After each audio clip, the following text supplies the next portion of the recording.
Hi friends, welcome to Naji kitchen. आज हम बनाएंगे भिंडी की भुजिया।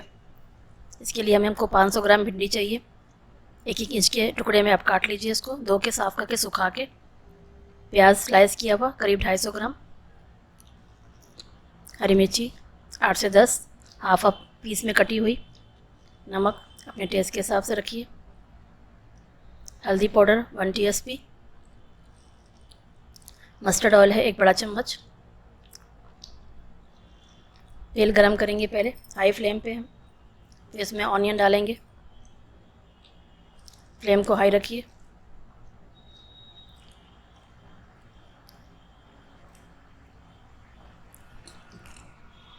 इसमें हरी मिर्ची ऐड करें।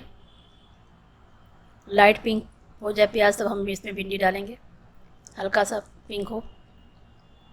फ्लेम को हाई रखिए। अब हम भिंडी ऐड करिए इसको।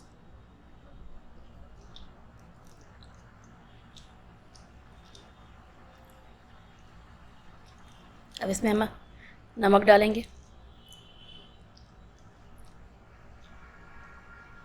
बहुत इजी और जल्दी बन जाती है भिंडी। हल्दी पाउडर 1 टीस्पून। बिल्कुल गैस को हम सिम कर देंगे और धीरे धीरे इसको हम भूनते जाएंगे।